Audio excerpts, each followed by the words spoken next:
Okay, hello, welcome back. This is Assassin's Creed Syndicate. Yet again, I'm playing as Evie, as I usually do, and I'm in the Aveline outfit. And I deliberately chose this game and so on for this topic because, well, I usually play as Evie in this game. So this is something I noticed on Twitter, and I think it might be a problem for a lot of people. But a mother was expressing concern over her son because he preferred to play as the female characters in games. She, didn't quite know what that meant for him on a personal level, whether he was questioning his sexuality, whether he thought was thinking that he would prefer to be a girl, or was, whether he was, transgender or homosexual, essentially. She just didn't know. Now, I think a lot of people's reaction to this woman would have been to just, say, well, she's homophobic or transphobic or something, and she fears her son might be like that. And I don't, I prefer to give benefits of the doubt, and I think any good parent would be concerned, if their child's, starting to question their sexuality or their gender. I think any parent would, want to be there to help their child, but just simply not knowing one way or the other, I think that's going to be very hard for any parent, no matter where they stand on those issues. Now, and I wanted to kind of do this video as to kind of just tell why I don't think it's necessarily a big issue or problem, or why I don't think that's the reason that I don't think her child was questioning his sexuality. I don't think her child wanted to be a girl. I don't think that was any part of the issue. I'm not saying that never happens, that people who play as girls do it because they're... I'm going to say it's very rare. I'm not going to say it never happens, that it's a question of questioning their sexuality. I feel like I'm making a mash of all those words. But I think there are actually several better reasons for a person who's male to pick a female character to play. Darn it! I always seem to hit the unstable data area when I do these mindless things in the game. Mindless. What would you call that? Well, ziplining. Yes, mindless ziplining. We'll call it that. So, anyway, I think there are more likely reasons for, someone who's male to pick a female character to play in a game, and likewise for a female player to pick a male character to play. So, and I'm going to use the male pronouns here. Once again, unstable data areas. Why the heck do I keep hitting those? So I'm going to be using male pronouns in this, but it can equally apply to a female gamer who prefers to play as a male. So, there are basically four reasons, I think, and it's usually more than likely a combination of these four. And, I'll go into them in depth, but in general, it's romantic, it's paternal, would be the second one. It's, brain just went, platonic. That, couldn't remember that word for a second there. Shows I'm getting old. And it would be, and the final one would be, pragmatic. So, let's explore romantic. Now, this one, it sounds a bit creepy, I'll admit that. I don't think it's as creepy or as bad as a lot of people would probably assume from that thing. It essentially is the equivalent of a long-distance crush that would never be realized. So the character you're playing as is someone you would have the characteristics, I should say, of someone you would be attracted to in real life. And I think, in moderation, which all things, including video games, should be done in moderation. But in moderation, I think it's actually a good thing. It's when it becomes an obsession, the character becomes an obsession, that it starts to be, shall we say, not good. But I think, you know, when I think it's actually a good, it's a healthy thing. I think it's more likely to affect younger people, say teenagers, people in their early 20s, than it is to affect older people. And I think it can be quite healthy, especially if, you know, someone doesn't have much experience with romantic relationships. Ooh, falling always freaks me out when I hit something and fall when I'm ziplining. But yes, when you're younger and you're, say, not as familiar with romantic relationships, then this can be helpful because it works like any other attraction. You're initially attracted by, you know, how physically attractive the video game character may be.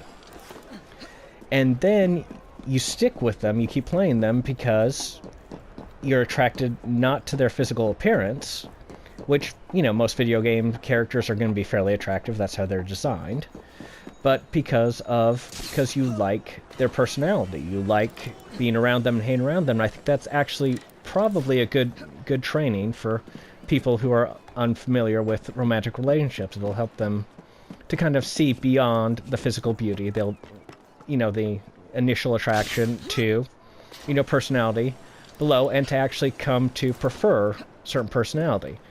I know, just speaking for myself personally, the characters I have least liked playing in games are the characters who can be described as jerks. So that's the first one. Let's move on to the second one. The what did I say for the second one? Platonic? Did I say? No, I said something else. That's what the problem when you get old. You forget things. Pragmatic, conservative, and platonic. Okay. It'll probably come to me, but until it does, we'll go with the platonic, which is, you know, kind of like the romantic, but a little bit different. Basically, it's someone you'd like to hang out with.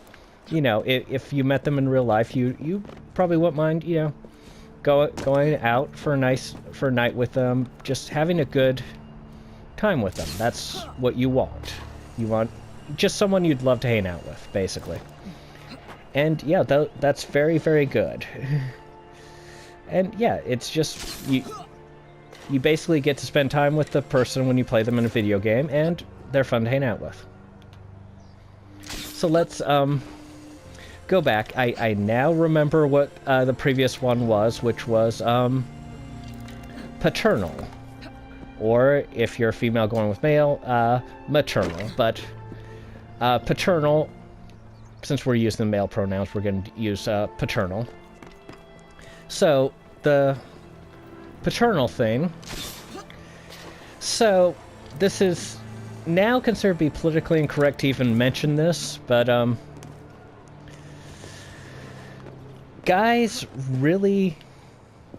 decent guys, like to protect people. Now, a lot of times it is for people who can't protect themselves, for example, children.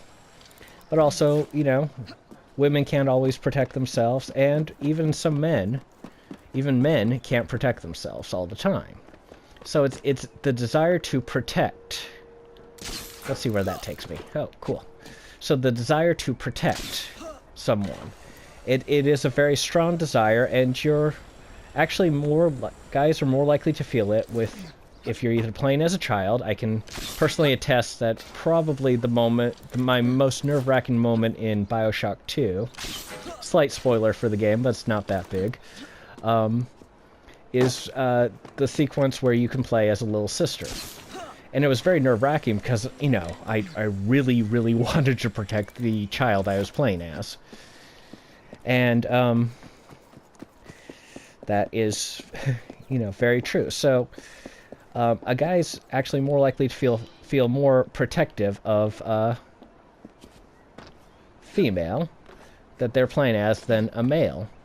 And, I know for me, when I'm playing as a female character, I'm actually more likely to make wise gameplay decisions. You know, for example, you know, I'm less likely to do something stupid as the character because, you know, I'm playing a female character. I'm more likely to make wise decisions and more protective decisions of the character than I would playing as a guy. And it's not disrespectful, but, you know, it's when I'm playing as a female character, I want to protect the female character, whereas if I'm playing as a guy, I relate more to the guy and I figure, I'm tough enough, he's tough enough, we can handle it, and I'm more likely to do something stupid and get my character killed.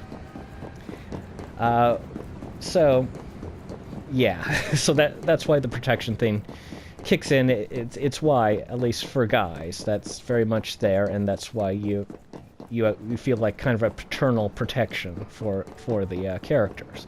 And I think, you know, the older you get, the more likely you are to feel this. Although, you know, it can happen, depending on circumstances.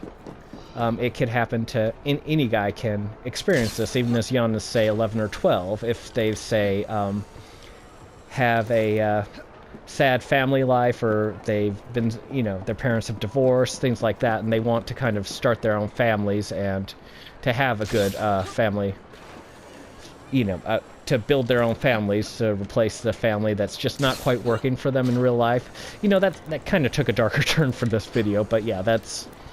They're more likely to feel that sort of, you know, protection of female characters, you know, or when they're playing as children, for example.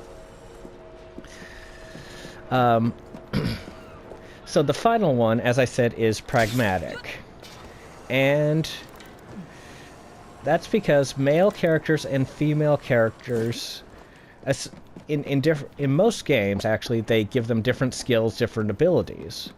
And so if you're playing a game and you discover you like a skill that a female character has that a male character doesn't have, then you're more likely to want to play as the female character than the male character. And same with the male character. It's a purely pragmatic decision in that, you know, it's how you, say, play the game. Now, Evie was specifically chosen to do this. For several reasons. One, well, the main reason being is she pretty much clicks all of these things that I've mentioned for me. I'm not young enough to have the full crush and so on, but she does, in all honesty, have characteristics that, you know, I like in my romantic companions. So she rates up there for that. There is, like I said, I get the parental type feeling to her, the paternal, that I do want to protect her. When I play the game, she is someone I would like to hang out with, more so than Jacob. No offense against Jacob, I just wouldn't enjoy hanging out with him as much. And finally, there's the pragmatic, which, you know, I prefer stealth gameplay, and she has this stealth predator ability, which I love just being able to turn invisible in games. So, you know, she does have that ability, as I'm demonstrating, and I really like playing as her. So, anyway, that's kind of the psychological reasons why someone would probably choose to play a character of a different gender when they play. I did use the male pronouns because it was a mother asking about her son. And so on. So, that's a quick look at the video. That's a good, wonderful view of rainy, smoggy London there. Like and subscribe if you like this. I will see you in the next video. Bye.